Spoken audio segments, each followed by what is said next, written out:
Well, today we have the pleasure of hosting Adam Levy. Mr. Levy is best known for his work with Nora Gems as the sideman guitarist. In addition, he has many instrumental albums and two singer-songwriter albums, the most recent, Washing Day, which actually was released this past August. So would you please help me in welcoming Adam Levy?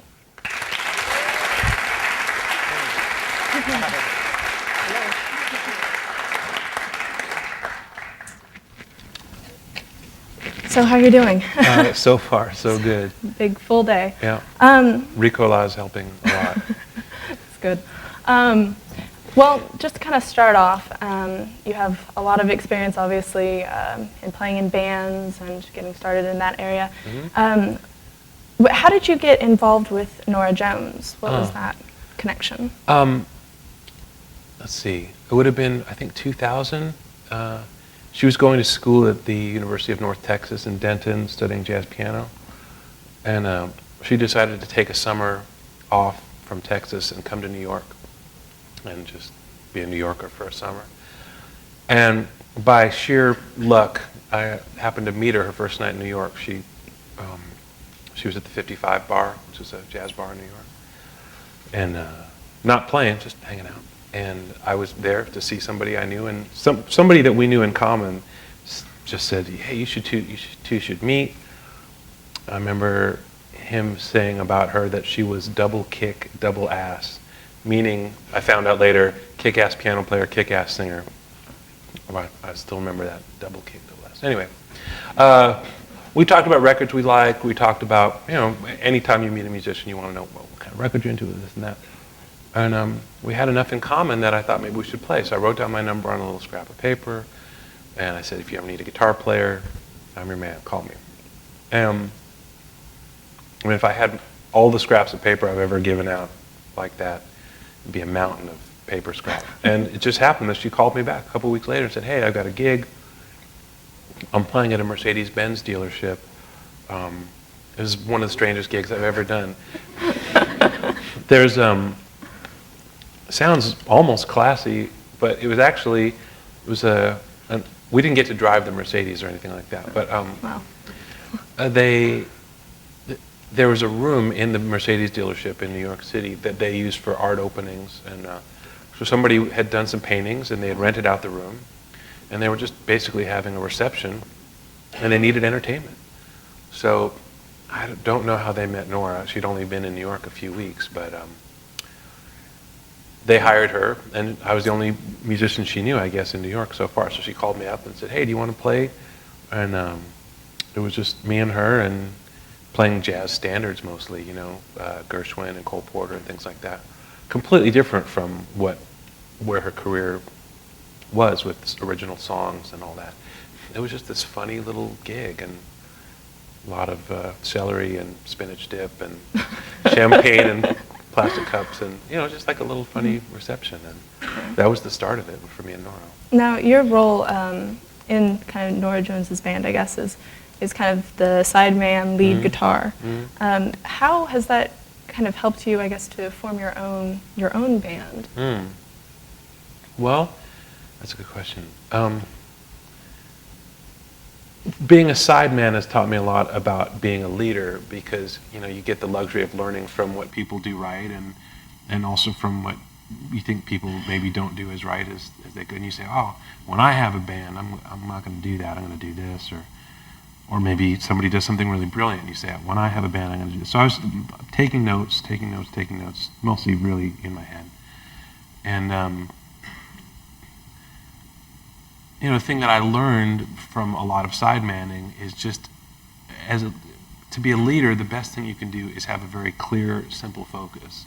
Hire the right people in the first place, so that you're not hiring people to do something that's not to their strength. Like, think about what you want in your band, what kind of bass playing you want, what kind of drummer you want, and hire those people rather than trying to hire just whoever you know and then trying to, hey, could you play more like that person? Musicians never really want to hear that. Hey, it's great what you're doing, but can you play more like that other person who I couldn't get to do the gig?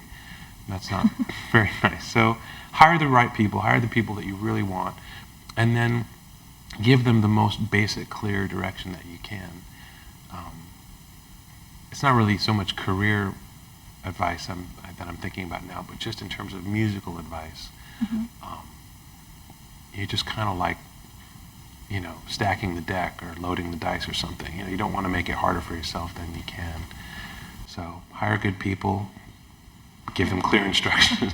Now, what particularly do you look for in other band members? I usually look for some funny combination of like a really spacious drummer and then a really more kind of aggressive bass player, or vice versa. I like a lot of space in music generally, but I find that it can come from a combination where if you have everybody who's got the same style, sometimes it's like basically a little bit of tension in a band is good. So I either need a bass player who's a little pushy and a drummer who's kind of lays back and is more reactive than being a fire starter, or vice versa. I basically need one fire starter and one reactive person, All right. Well, do you think that ever conflicts with you being the band leader? That's a good question. Yes, ultimately I have to be the ultimate fire starter, Control the fire. Yeah, exactly. I get to be Smokey the Bear or something. It's a controlled burn. That's what it is. Okay. That'd be a good record title, Controlled Burn. Well, with all that you do, and I know that you've been on tour for 7 years, is that right? That must really, really wear on you. All this gray hair, I didn't have it before. And suddenly it sprung up during your tour year as well. How do you, I guess, keep physically, emotionally, mentally aware and awake in order to do such a long tour? Yeah. It might not seem like it, but you really have to think about that. In a way, it's like the most gravy job imaginable. Like, you play music every night. You get paid to play music every night. And all of the difficult, tricky stuff of like booking the gig, booking the hotels, routing the bus. Like, I don't have to go on Google Maps and tell the bus driver of Nora Jones Band where to go. The bus driver knows where to go. I don't have to do, like for my own tour, all the little stuff that you do for your own tour, it's all done. So it's the most gravy job imaginable. And still, you have to work at making it work for you. So how do you keep to come back to your question, for me, I've done different sort of physical things. I was running for the last 2 years. I trained and ran a marathon. And that gave me something to do, besides the physical exercise of it, it gave me a goal completely outside of music, which I think can be helpful. If your job is music, and your hobby is music, and your passion is music, and your whole life is music, I think sometimes you can get a little bit sort of, you lose perspective. You sort of have. Does that make sense? Okay. So having a goal that was completely outside, one of the other guys in the band, Lee, our bass player, he's really into cars. So he spends all his time, like he goes to car shows, he's taken the money he's made and bought a few cool vintage cars. Andy, the drummer from Nora's band, is an expert carpenter. So he, in his spare time, builds things. He actually has built some instruments. On Nora Jones's tour, he was playing some instruments that he built. He built this slot drum. So even though it's musical, it's still, it's wood and you're working with. So I would say that, have something else that you can get deeply, deeply involved in. For me, it was running and something goal-oriented. So, because the thing about the tour that wears on you is the repetition of it. I don't know if you've ever seen the movie Groundhog Day, the Bill Murray movie. Touring can be like that. It's like you wake up and it doesn't matter what town you're in because the schedule is still exactly the same.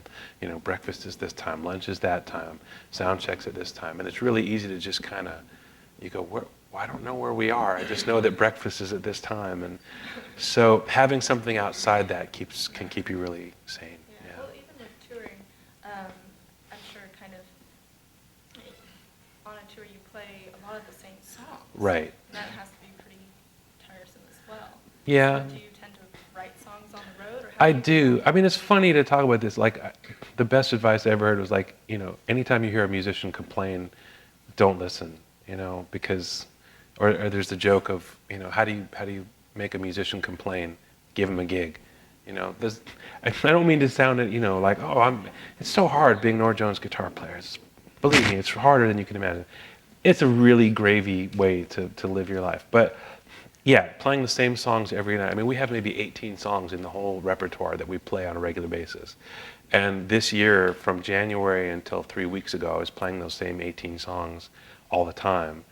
And I imagine, like, if you were like a clerk at Best Buy or something, and they only had 18 songs on the Muzak, and they just looped over and over again, you would probably be looking for,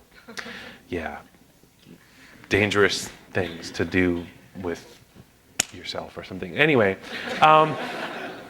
so I would just try and focus on other things. For me, that was songwriting.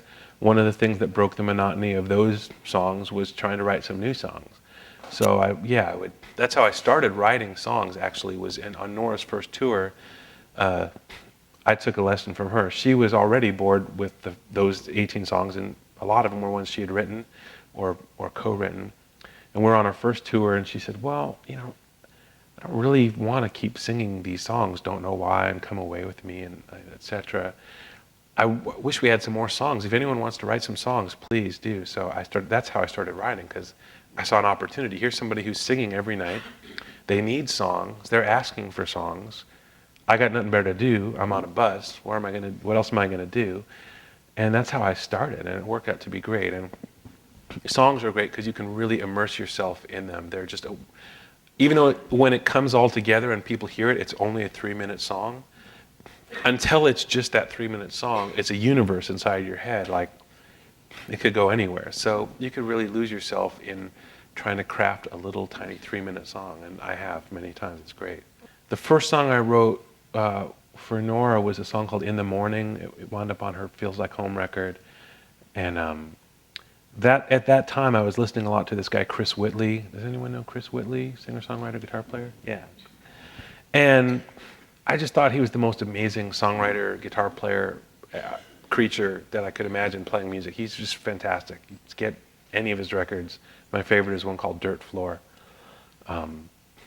And just the kind of imagery he used and kind of repetitive guitar, like he'd sort of create these like droney, trancy blues things that they weren't traditional blues. They're not something that,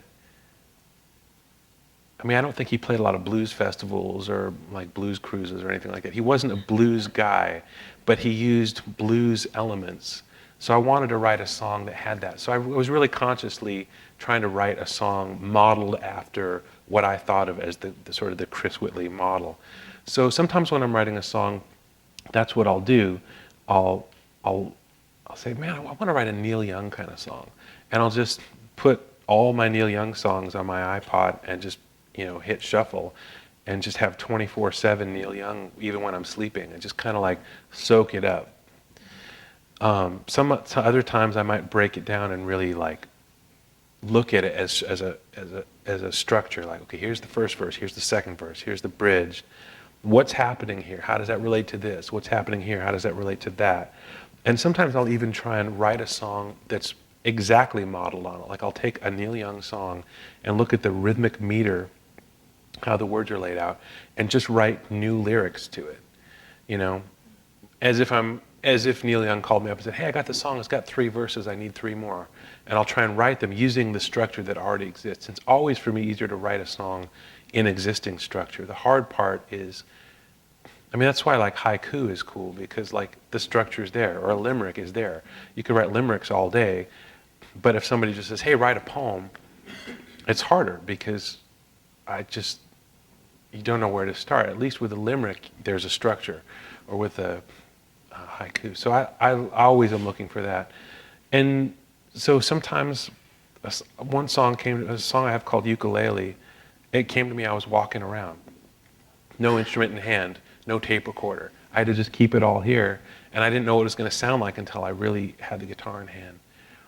Well, in songwriting for me, it's kind of like playing chess.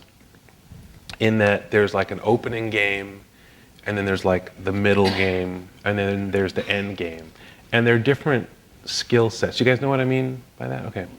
So if you're having writer's block, then it's the opening game part. Like, you're going to make the first move on the chessboard, and you just sit there and you don't know. And weeks go by, and you just don't know what your first move is. So that's one kind of problem. Another problem is you get partway into a song and get stuck. So I'll take those as separate issues. If you have writer's block, what I've done is some of the stuff that I've said is like, I'll try and write a song based on somebody else's model. I'll take a song I'm familiar with, like a Beatles song like Yesterday, or a Neil Young song, or something that's got a really clear structure to it.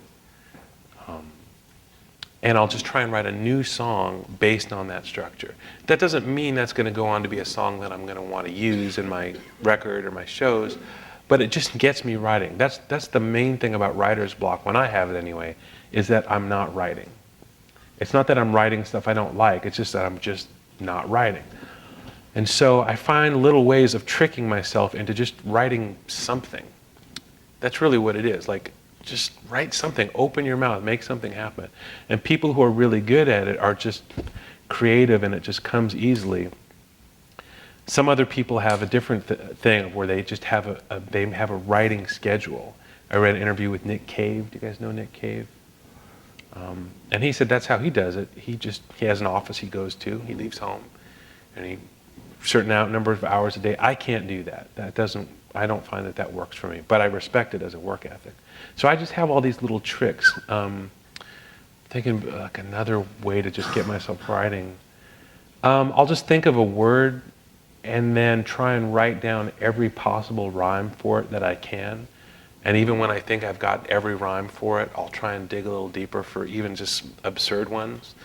And it's fun to do this with a friend, because like you might go to different places, and just anything to get your mind off the fact that you're not writing.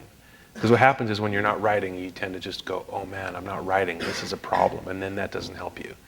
The main thing is just get writing. So that's the opening move problem. Once you're in the song, if you get stuck, I tend to basically go to friends. You know, a lot of my friends are songwriters, so if I'm in a place where I can't move forward with a song, I'll start to email a friend. And sometimes I find just that mere act gets me out of the rut. Before I even hit the send button, I go, wow, do I really need help? Maybe I don't really need help. I'm just being a whiner about it. And do you know what I mean? Like when you start to ask somebody for help and you realize, oh, I could do that myself. But if I do need help, I'll send a song out to somebody who I think could really solve the problem. And so raise your hand again if you're a songwriter. And how many of you co-write with other people sometimes? Leave your hands up. Okay. And of you who have your hands up as a co-writer, how many of you have a steady writing, basically one person that you write with all the time, versus how many of you just write with different people, just kind of whatever comes up? Okay. And do you find that helpful to write with other people? Yeah? So that's kind of been my strategy. I go on writing retreats sometimes with big gangs of people, and just people have different ways of solving problems. And if you have a problem that you don't have the solution to, chances are you know somebody who has a solution. And then once you get it, you add that sort of thing to your bag of tricks. You go, oh yeah, last time that happened, my friend solved it this way, now I know how to do that. And you're always sort of trying to expand on your bag of tricks. Well, I know on your new album, on Washing Day, the one song, The Longest Day of the Year, explain how that came about, because I know that you wrote that with someone else, a friend of yours. Yeah, a lot of that record was written with other people. I was going to a writing retreat in Italy with a friend of mine from New York, and both of us were trying to save money on flights, so we booked a cheaper, or we were using our miles or something, and we booked a flight through Paris to Rome, thinking it was going to be, we'd save a lot of money, and it was only a little extra time. But what we didn't count on was that the flight was going to be 2 hours late leaving New York, which meant we missed our connection in Paris. And when we got to Paris, we thought, oh, this is great. We're almost in Rome. We're so close. And then they said, oh, well, your flight's already gone, and the next one we can put you on is 10 hours from now. So we'd flown from New York thinking we were going to be in Rome, and then we weren't. So we had 10 hours to kill, but since we were going to a writing retreat that we were going to basically miss the first day of, we thought, well, we need to spend the time writing. So we went and had lunch in Paris, and then just sat down and got our guitars out and started writing a song. And the song wound up being called The Longest Day of the Year because we felt like we were having the longest day of the year. But that was one that we modeled. We modeled it on a Neil Young song. She was a big fan of the song Birds. I don't know if you guys know that song. And I was a big fan of this special tuning that Neil Young uses, double drop D, where you drop. How many guitar players are here? Check out, I don't know, you guys use drop D sometimes? You ever used where you drop both strings down to D? It's like a Neil Young trademark sound. You do that and like it turns into instant harvest. It's amazing. So I was into the tuning and she was into this song, and we kind of mashed them together and came up with a new song. And it's a big hit single. All the kids are dancing to it. And no, but it worked out great. Songs come from everywhere. You just never know. That what should have been a lost day turned into a super productive day. So That's great. yeah. Now, how do you personally challenge yourself as a songwriter, as a performer, as a guitarist? Personal challenges. Well, a lot of the biggest challenges I've had in the last few years, I have to credit Nora Gems for. When I joined her band in 2001, I guess, 2001 was when she made her first record, 2002. I said, look, I just play electric guitar, so don't ask me to sing or write songs or play acoustic guitar, any of that. I just want to play electric guitar, so if you want that, I'll do that. And little by little, like once I'd signed on, she kind of did a little bait and switch on me. She said, okay, play electric guitar, that's all I really need. And then it was like, hey, if you could sing this one line of harmony in this one song, that'd be really helpful. And just little by little, she got me singing and she got me writing. I mean, she really started me on the path of taking songwriting seriously. And all was just by kind of like, hey, I need a song. And so a lot of the challenges, I guess, in the last 5 years or so have come from her, so thank you. But for challenging myself, I guess the thing is to always try and play with people who are better than you, and or at least coming from a completely different angle. A few years ago, I decided to make a record in Memphis, and I wanted to play with all Memphis musicians. And it's a scene that I don't know that much about the Memphis scene other than what was happening there in the 60s. Like I know about Booker T and MGs and Stax Records and Al Green and High Records and Royal Studios and all that. But I didn't know what was happening today. But somebody suggested it as a possible idea. And I said, yeah, let's do that. So I just kind of threw myself to the Memphis Lions, and that was a great challenge. I had to dig for some new stuff as a player. As far as a writer, how do you challenge? Well, every time I write a song, it seems challenging to me. It always seems I'm not going to see the other end of it. Like I never take for granted that there's going to be light at the end of the tunnel. I always go in thinking, if I can get one good verse, one good verse would be a good day's work. Writing with other people, I get challenged because they'll. Well, like for example, there's a songwriter in Los Angeles that I write with, and he's had a lot of cuts by big artists. Bonnie Raitt has cut his songs, Rod Stewart has cut his songs, and those might or might not be artists that you like, but those would be good cuts to have, on a record. And so when we would be writing together, I'd say, well, let's write this song for Bonnie Raitt, and he'd say, okay, let's write a song for her. And we'd start writing it, and he'd say, you can't write that for Bonnie Raitt. And I didn't understand what he meant because I was still kind of green in thinking that way. And he said, well, look, most artists on that level, whoever you're talking about, they have characters that they'll sing from, and they have characters that they won't sing from, And you have to think about that if you're writing for a specific person in mind.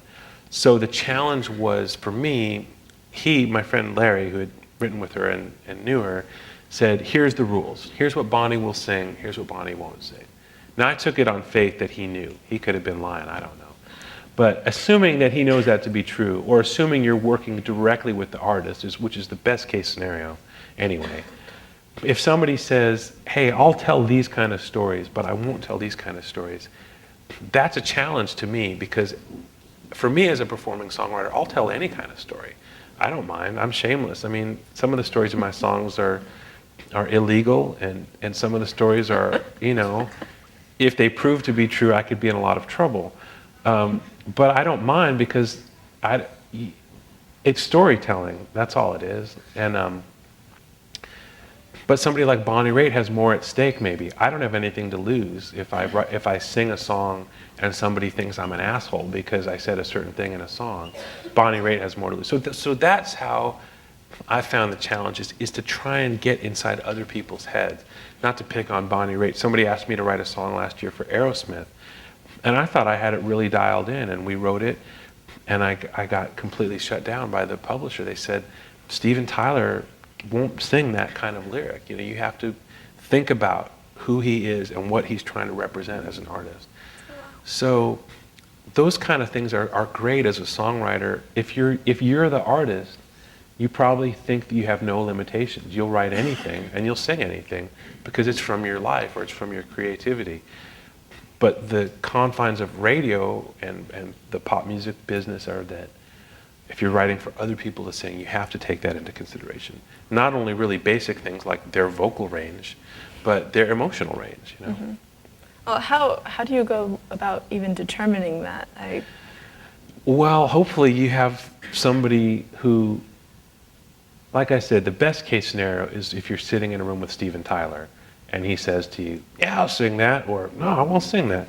Because anybody else who says that is sort of representing them and may or may not really understand the fine points of it. Mm-hmm. But you just have to really picture yourself in their skin. And I'd done that as a guitar player. Sometimes, like when I was, if I'd be on a gig and I was really stuck for what to play, I'd close my eyes and picture like, okay, what if I was B.B. King? What would B.B. King play here? And not that I really want to necessarily base my whole musical persona on B.B. King, but I know that that focuses me. If I close my eyes and think, what would B.B. King play here? That rules out a million other possibilities and narrows you a lot down. I think that's the hardest thing about any kind of career in creativity, is that if you're a creative person, you think anything's possible. And anything is possible, and you should think that. But when you sit down to write a song or play something, the more focused you can be, I think the more effective you can be. So whether it's closing my eyes and thinking, what would B.B. King play here, or closing my eyes and thinking, what would Steven Tyler sing here, I close my eyes and I try and put myself in their skin, think about the records they've made, think about what their track record is. I mean, sometimes an artist might come to you and say, I want to change everything I represent. Everything I've done for the last 20 years, I want to throw that out the window and create a new thing for myself. That would be a different kind of challenge. Like, how do you undo Steven Tyler? How do you undo Bonnie Raitt, you know? I want to have a comeback record. I want to change my whole thing, you know? That's a different kind of thing. But it's always really helpful. The hardest thing for me always is a blank piece of paper with no restrictions. That's really, to me, that's like going to a restaurant with a menu that was like a Yellow Pages phone book of like, hey, here's everything we have. Let us know when you're ready to order. I like restaurants that have like 3 things. You know, I'll have the fish. Cool. All right. Keep it simple. Yeah, keep it simple. Mm-hmm. So when I sit down to write a song, if the song comes to me, it comes to me as it is. But if I sit down to write a song, I do try and think of like what kind of song I'm writing. It may or may not be with a singer in mind or a band in mind. But it's always helpful to, the last song I wrote was last week. I was in Mobile, Alabama, and I was talking with my friend about cowboy waltzes and what a nice genre that was. And so without meaning to, I wound up writing one. And so I have a cowboy waltz. And it just happened. She went in to make coffee, and she came back and said, I think I got it. And it just sort of came out of wanting to, instead of every possible song I could write, Cowboy Waltz did 2 things immediately. It has to be in 3/4 time, you know, and it's probably going to have just 3 or 4 chords to it. It's not going to have any minor 7 flat 5s or tritone substitutions or anything like that. And it's probably going to, you know, have a real singable chorus that you could imagine singing as you're kind of loping along on the back of a horse, or, you know, whatever it is cowboys do. I don't really know. I'm not one, but it put me in a mind really quickly when I, you know, 2 words, cowboy waltz. The song was half written to me at that point, and so that's really helpful. Yeah. Well, even in songwriting and in guitar playing, especially, I think for you, self-motivation is a big thing. So how do you keep motivated? And, well, what advice would you have for those who, you know, need that self-motivation? Okay. What would you say? I will answer that. I wanted to back up and just say one thing that I forgot to say earlier, is that write everything down. If you have an idea for a song, even if it seems like something you could never forget. I met a songwriter in Houston last week who said he had never written down a single lyric, that he keeps it all in his head. And this guy has lots and lots of songs, and they don't exist anywhere except in his head and, you know, on his hard drive, I guess. But he's never actually written out the lyrics, and that scared the hell out of me. I couldn't imagine that. Like, I really log everything down, and there's always writing on I don't have it right now, but almost every day, if you see me, it looks like I've got some tattoo on my hand, because I'm always writing things down. Keep paper with you. If you don't have paper, call yourself and leave yourself a message. Don't let any idea go, as small as it might seem, because you will forget, and you'll tear your hair out trying to remember what it was. So keep every little idea, put them on Post-it notes, tack them to the wall, keep them where you can see them. That's a good bit of advice generally, is like, keep your ideas out where you can see them. Just like guitar, when I get home at night from a gig, I take my guitar out of the case and I put it on a stand, because I want that guitar like to have a stare down with me, like, you gonna play or what? You know, what do you got? And it's the same thing with those ideas. The ideas are coming to you. If you call yourself a songwriter, the ideas are coming. The main thing is they need to be somewhere out in the open, not in a shoebox under your bed, not in some folder on your hard drive that you never open, but make those ideas come back to you over and over again. So now that has nothing to do with your question, but that's my 2 bits of advice that I wanted to put out. So answer your question, how do you stay motivated?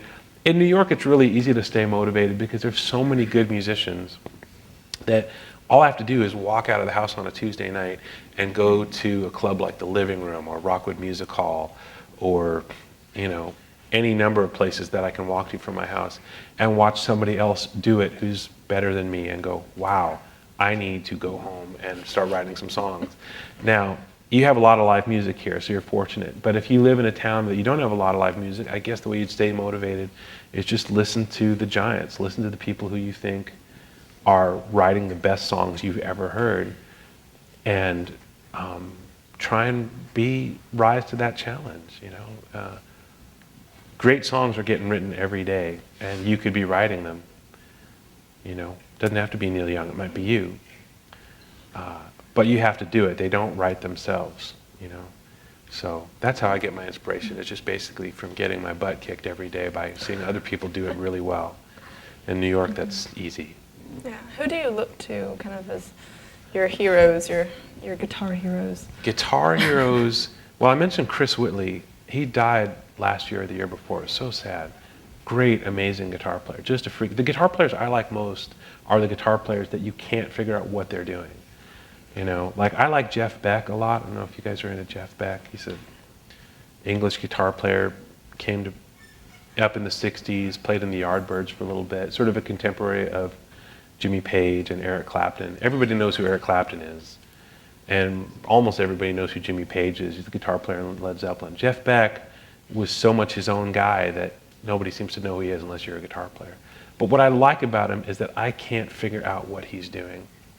Like, I watch YouTube clips of him, I go see him play shows. He does things with the guitar that I can't work out.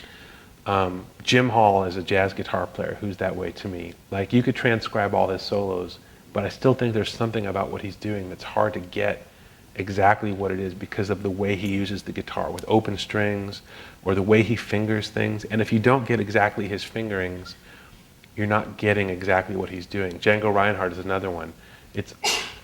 I have no idea how Django Reinhardt did what he did, and sadly there's no YouTube clips of him that I know. I think there's about 15 seconds of him in existence of video footage. He just didn't get shot. Anybody who I can figure out what they're doing, I'll try and figure it out. Like Neil Young, once I figured out his tuning, I started learning some of his songs in his special double drop D tuning. I try and learn where I can, but the people that inspire me the most are the ones where I just scratch my head. Jimi Hendrix is another one. There's lots of books out of transcriptions of his guitar solos. I still have no idea what he's doing. What's on paper doesn't show you what he's doing, you know? It just doesn't. Yeah. You know what I mean? It's just beyond what's on paper. Well, kind of as far as my last question before we open it up to the audience is, now this is a room full of music business majors.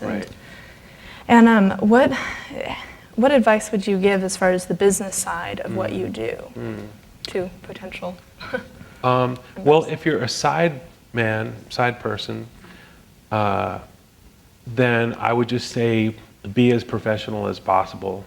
Show up on time, show up early, do your homework. I mean, these are all like really general things, and I don't mean to sound like your parents when I say this stuff, but it's really effective. If you don't want to be a sideman and you want to lead your own band, then I would say lead your own band. Don't pretend to be a sideman if you don't want to be one. But if you have business cards made up that say, I want to play guitar in your band and be in your band, then do that, because the singer really wants to be surrounded by supportive people. If you think you can do better and you'd rather be doing better, go do it. Go be a singer-songwriter, be a band leader. But if you're going to be a sideman, be as professional as you can. Show up on time, brush your teeth.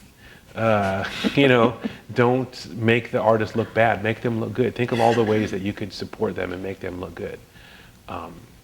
If you're in the songwriting business, I would say, do everything you can to keep your own publishing. Publishing deals are great. I have one, and it's been fine for me to have it. But if I could change one business move I've done over the last 5 years, I would do my publishing deal different than I did it. I wouldn't change anything I did with Nora Jones as a sideman. All of my recording and band things I've done, I wouldn't change anything about them. But I would have thought a little differently. So before you sign anything and sign away the rights to your song, the songs, if you're a songwriter, that's pretty much all you have is your songs. And if you sign away the rights to them, then you have no more leverage to do anything with them. And that might mean hiring a lawyer. I don't know if you guys have ever hired a lawyer, but lawyers seem expensive when you call them up on the phone and you ask, how much do you charge? And they say, I charge $300 an hour. And you say, thanks, and you hang up the phone. But 3 or 4 hours of them looking at your contract with a publishing company and explaining to you what's in it and explaining what your options are, that's invaluable. Whatever they charge you, pay it. And most states and most big cities have low-cost legal representation for artists anyway, so seek that out. But make sure before you sign a contract that you understand what's in it, because it's legally binding, and it's really hard to unsign a contract. That's maybe the biggest lesson I've learned business-wise, is it's really hard to unsign a contract. Wow. Great. Okay, question? Yeah, I would like to open up questions, guys. Anybody? Here comes a not shy person.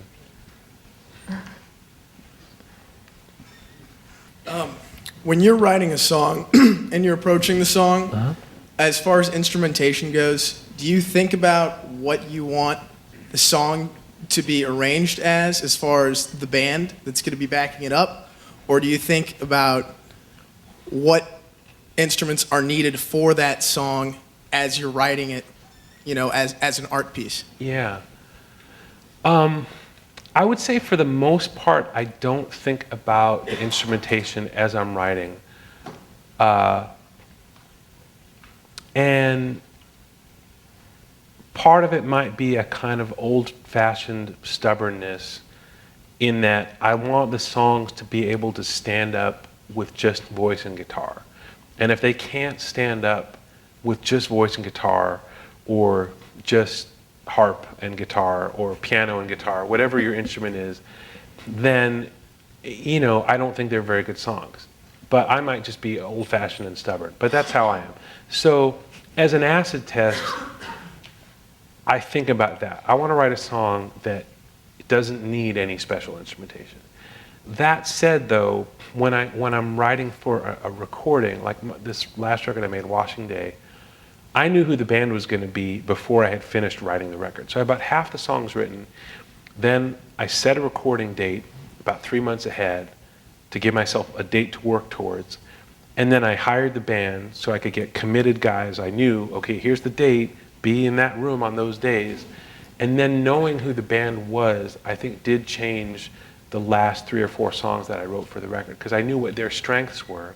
They didn't play any weird instruments, they just played drums and bass. Maybe those are weird instruments, but I knew the personalities I was going to have. And I thought about like Duke Ellington, who always had a band full of personalities, and he wrote in ways that made use out of those guys. So those are kind of those two opposite things in my head all the time. One is the songs have to stand up as songs regardless. But given that you know who your band is, why not write things that put them to good use? Because that's who you have. You go to the gig with the band you have, not the band you wish you... Never mind. It's a... Yeah. Thanks. Hey. Hi. Hi. I was wondering, as a songwriter, are there any pressures that come onto you that really hinder your songwriting, and do you have any advice of getting around those obstacles, like a time crunch, or you really don't think you can just write the song for this particular artist? Yeah. And are there any pressures that kind of inspire you to write a song better, that kind of give you a high for writing it or something? Pressures that give you... Like more inspiration to really get the song written and get it going. I actually find pressure really helpful, because otherwise I can be a real kind of like, I'll wait till the inspiration comes. It's really easy for me to just kind of wait around. And my grandfather was a musician, and he worked in television, and he worked on weekly deadlines. And one of the things that I saw from watching him was that deadlines really helped him, because he knew, like, okay, the music really has to be done by this time, not because of my own artificial deadline, but because there's a staff of people at the TV station that are going to be waiting around for the music to play. So I find it really helpful. I've never found deadlines to be a bad kind of pressure. Which isn't to say that I haven't bitten my nails to the bone and lost a lot of sleep and gotten stressed out about it. But at the end of the day, I find that that's what gets the songs written. And if I don't have that, sometimes I put them in place artificially, like I was saying about booking a studio before the record's written. I don't have the kind of pressure that my grandfather had in that I'm not writing for a TV show, but I know people who do. To me, it seems like the greatest thing a songwriter could have is that kind of pressure or demand. If I had it, I'd complain about it all the time. But it would get the songs written. And I think at the end of the day, that's what's important. It's just that the songs get written. So that's what I would say. Thanks. You mentioned breaking down the walls of writer's block and things of that nature. And this might be a little philosophical, but how do you deal with doubt as a writer and as an artist? It's really hard. The question, I don't know if you heard it, but is how do you deal with doubt as a songwriter? And when you look at the real giants of songwriting, and for me, they're like Neil Young, Tom Waits. Every time I sit down to write a song, I think, there's just no way I'm going to be able to do that. And I mean, that's enough to shut me down, let alone can I write 2 verses, or can I rhyme something with, Manchego or something. I don't know. I get filled with that all the time, and that's another reason that co-writing with other people can be really helpful, because if you surround yourself with other people, hopefully your bad days happen on their good days, and vice versa. So maybe the day that you think, wow, nothing rhymes with manchego, and wow, nothing I write. I mean, whatever it is for you, here's what goes on in my head is like, every good song has ever been written. Anything worth writing about has been covered already, you know? There's a great, do you guys know Gillian Welch? Anyone a fan of hers? Who clapped it? Okay, yeah. She has a song on her Soul Journey record called, I think it's called One Little Song or something, and that's the line. There's got to be a song left to sing, because everybody can't have thought of everything. One little song that ain't been sung, one little rag that ain't been wrung out completely yet. And that's the doubt that I get filled with when I sit down to write a song, is that all the good stuff's been written. I'm coming into the game 200 years too late. And the best way that I've gotten through it is to write with other people, and like I say, hopefully on your worst day, they're having a great day, and their greatness or their funness is just infectious enough to just get you over the hump. Because all that doubt is just here. There's nothing really stopping you from writing a song. So if you can just change your head, and then having another thing to do, like when I decided to train for a marathon, that gave me a very specific goal to train for over a certain period of time, and I did it, and it did two things for me. One is it got me out of my songwriting head all the time. I just would sort of like burn out, like I was just in my head so much, and it gave me something completely separate to do and a lot of fresh air. But it also showed me that, I could do something that I thought was impossible. I've run 26.2 miles. That seems insane. People shouldn't do that. Our bodies aren't built to do that. But I did that, and then I look back on that and I go, okay, if I did that, I can probably find something that rhymes with manchego. Or else, it's always possible. But surrounding yourself with people that I use this phrase all the time. You got to stack the deck. You got to load the dice. Surrounding yourself with other upbeat people will stack the deck and load the dice, and whatever other forms of cheating there are in games of chance. It is a game of chance. You might not find a good rhyme, but I bet tomorrow you will, and then you'll forget about today. All right, well, first of all, do you think San Diego would count for manchego or? Manchego, San Diego, I'd buy that. Okay, just thought I'd throw it out there. And second of all, just from like a really practical question, I was wondering how you basically get started in the business of selling songs, like how you take it from, all right, I'm starting to write songs, I think some of these are good, to like, where is someone gonna pay me to do this kind of thing? Right. That's a hard question to answer, because I kind of feel like I hit the lottery or something. Like, I happened to meet Nora Jones before she had a record deal or a publishing deal or any other kind of deals. She might have had a deal with Columbia Music House to buy records on a monthly basis or something like that. But or the BMG Music Club or something. That's about the only record deal she might have had. And then I played guitar with her and was in her band, and then I wrote a song for her, and then she recorded it. I don't think I could teach anybody else how to make that happen the way it happened for me, unfortunately. But I would say that in any possible way you can, get your songs out there. If you're singing them, that's great. Like, in your piano bench, your songs are not worth anything more than the piano bench is worth. So the first thing is go public. Book yourself a gig anywhere so that your songs are being heard every week. And then what I've found happens from that is that people will see you and hear you and say, wow, I'd like to cover that song. Now, that person might be a recording artist, or they might be not a recording artist. But it becomes this viral thing. I mean, I have songs that I've written that people don't even know I wrote, because somebody covers it and then somebody else covers it. And then I'll do it and somebody say, hey, I heard that's a cover. I'm like, no, that's not a cover. I wrote that song. It's like if you tell a joke and then it comes back around to you or something. How you turn that into money, the game just seems like, just when I thought I had it figured out, it's all changed now because of digital distribution and all. the best way I could say is like try and do something every day. If you have a record out, send it to a magazine that reviews songs, like Performing Songwriter. That review out Performing Songwriter, Paste, any music that has any interest in songwriting, send it to them. And if they don't review it, it's okay, but send them postcards every couple months. Remind them that you're there. If you don't have a MySpace page, get a MySpace page. If you don't have YouTube videos up of you singing your songs, put them up. The technology is cheap and available.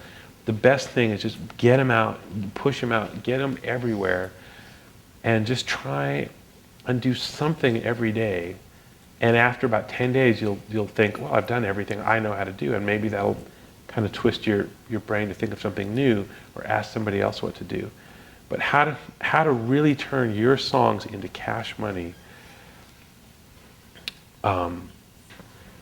If a lot of TV shows now use songs, and they're more likely to use songs that are recorded by popular bands. But sometimes not. Sometimes a TV show with a small budget can't use a song by a popular band because it actually costs them more money. It'd be cheaper for them to license your song because they might say, hey, what's your name? I'm Kevin. Kevin? Yeah. Okay, they might say, hey, Kevin, how about if we give you $1,000 to put your song on the TV show? You'd say, hey, that's great. But if your name was Coldplay, hey, Coldplay, can we use your song on the TV show for $1,000? You'd say, no. Maybe $100,000. So in a certain way, you're in a better position to make your songs available. So the people who get the songs on TV are music supervisors. Every TV show has a music supervisor. Every film has a music supervisor. Try and get to know those people. You don't need a record deal. All you need to do is watch your favorite TV show, watch the credits roll by, see who the music supervisor is, and try and get to know them. Maybe they have a MySpace page, or maybe you can find out where their office is. Send them a letter, send them an email. Get people outside of your immediate circle to know who you are. I can't guarantee, this isn't like a infomercial where I can say, I've got 10 proven steps so that you make money in songwriting. But these are just all the things that I do that I think can't hurt, and they just cost the price of a stamp. If you don't do something because of the price of a stamp, then you have to ask yourself how serious you are about, the music business. Think bigger. Like, that's the best thing you can do, is just imagine yourself being a successful songwriter and just think about what are they doing? And you probably can do it. It's not rocket surgery, but it's a lot of luck too. So, okay. Right. I hope that was cool. All right, thanks, Kev. All right, guys. Well, that wraps it up. And also tonight, if you want to see more of Adam Levy, please come back about 8 o'clock. Yeah, So. cool.